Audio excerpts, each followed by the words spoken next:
skills is so interesting, but I think this also transitions really nicely to talking about phantom hits. You mentioned that, the re-ranker is taking the query and the document and just, 0.83, like it just has to do some score. So I, so I guess, yeah, maybe if we could just set the context firstly of what are phantom hits. Yeah, for sure. So, Phantom Hits was so I guess I'll going back to like me being scared of that I would mess something up. I'd actually look through all these queries and try and see I guess the actual like documents that were retrieved because these data sets they have gold judgments, but a lot of times, and this is true for MS Marco, it's probably true for a lot of them, it's like they're not densely labeled. So there are things that could be relevant that just aren't labeled and they're being surfaced, and that making recall goes down when maybe it shouldn't be.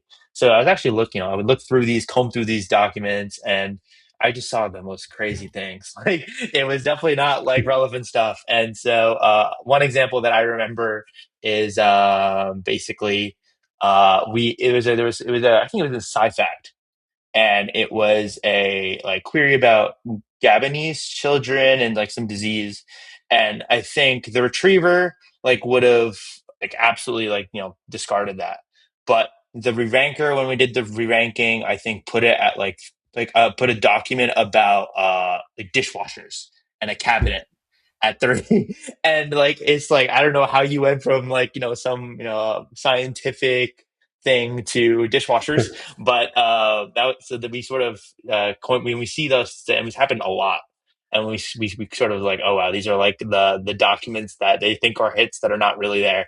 So that hence the term phantom hits.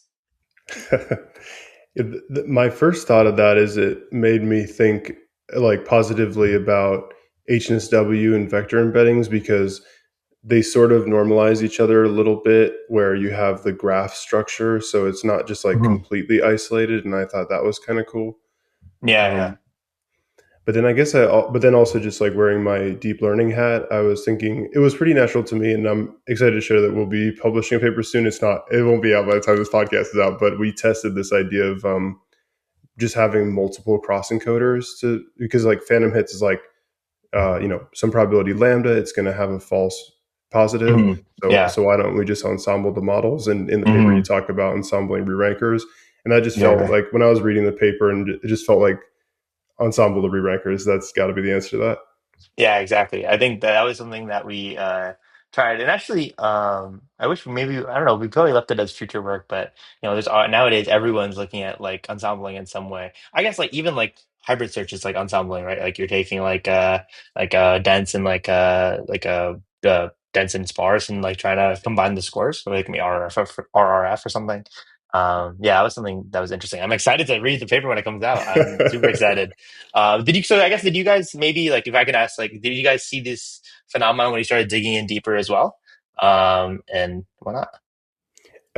Well, so we took kind of a different. We do like this is the same thing we did in our IR paper paper where we did this like we're comparing like image based retrieval with text retrieval, and we do like unique success analyses. It's like kind of like we do Hmm. this like with BM25 and vector search, and so we do that same kind of analysis of see like did different cross encoders have different like rank one successes on our data set, Hmm. and yeah, so they do, but I think like the interesting thing is how do you then kind of capture the gains of the ensemble because like Yeah. I think yeah, it's interesting that hybrid search works so well with that BM25 vector search combination that you just sort of basically equal weight fusion. It's we have like Yeah.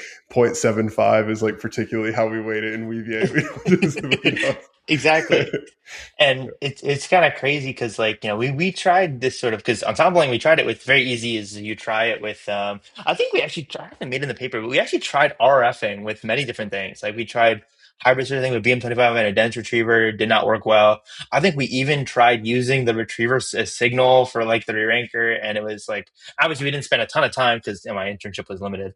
But I think this I don't know if we had success. I don't. It was like very basically like the traditional like 50-50 or the traditional splitting was like not enough to like make the ensembling work in our experiments. It'd be interesting to see how you guys managed to get it to work. Actually, I'm super excited. Yeah, one of my favorite IR labs is out of the University of Glasgow. I don't know if I pronounced that right. Is it Is Glass? this Sean McNamee? Yeah, Yeah. You have a lot of great ideas like this. The latest one is like relevance priors. It's about like cooking and I wanted to talk about. There's also a paper called Instruct Rank where it's like the Mm. listwise re-ranker is seeing the BM25 score is like kind of like one of the features. And Oh, yeah, but I maybe want to save this topic for when we're talking about like pairwise ranking because I feel like it's an interesting part to that. sure. Awesome. So, I guess I have one more question about Phantom Hits I want to ask you.